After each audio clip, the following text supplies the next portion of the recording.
இன்னைக்கு நம்ம பார்க்க போகிறது பலாப்பழம் கேசரி. இன்னைக்கு பலாப்பழம் கேசரி செய்ய போகிறோம். நான் அடுப்பத்தை வச்சு கடாயை வச்சுருக்கேன். இதில் வந்து நெய் வந்து ஒரு 3 ஸ்பூன் விட்டுருக்குறேன்.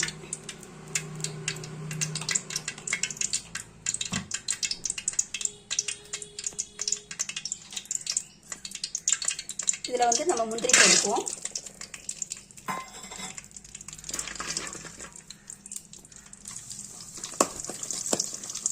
இதிலே வந்து திராட்சை போட்டுக்கலாம்.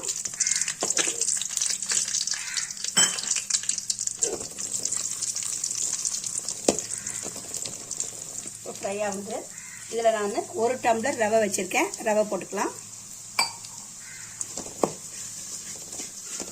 இந்த ரவையை நெய் வறுத்துக்கணும். அந்த நெய்யிலே நல்லா வறுத்துக்கணும் ரவையை.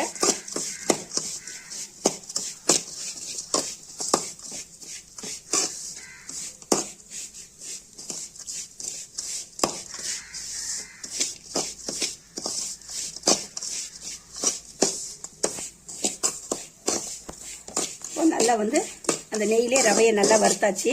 இதில் வந்து நான் சுடு தண்ணி ஒரு 3 டம்ளர், 1 டம்ளர் ரவைன்னா 3 டம்ளர் தண்ணி சுடு தண்ணி வச்சுருக்கேன். நான் அதை ஊற்றிக்கலாம்.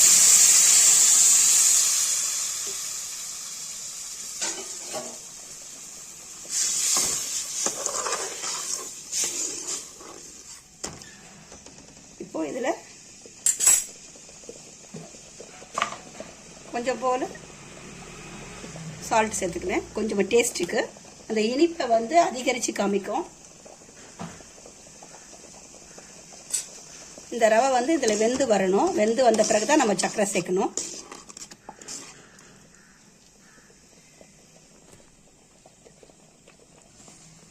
இப்போ வந்து நம்ம வந்து 1 டம்ளர் ரவை எடுத்துருக்கோம். அதுக்கு 1 டம்ளர் சர்க்கரை சேர்த்துக்கிறேன்.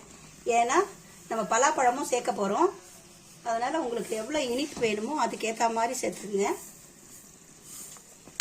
நான் வந்து 1 டம்ளர் ரவைக்கு 1 டம்ளர் சர்க்கரை சேர்த்துக்கிறேன். இதிலே வந்து நம்ம வந்து பலாப்பழம் வந்து நான் மேஷ் பண்ணி வச்சிருக்கேன் மிக்சியில். அதை நம்ம கொட்டிக்கலாம்.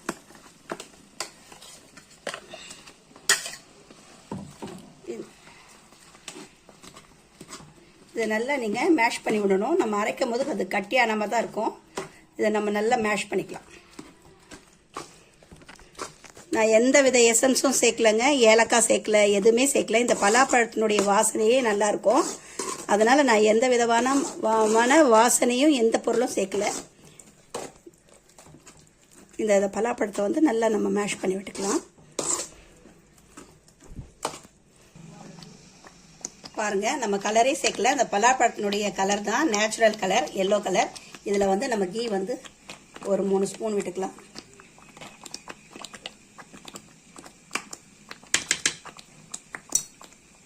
இப்போ இதில் வந்து பலாப்பழம் வந்து நான் பொடிசாக கட் பண்ணி வச்சுருக்கேன். அதையும் போட்டுடலாம்.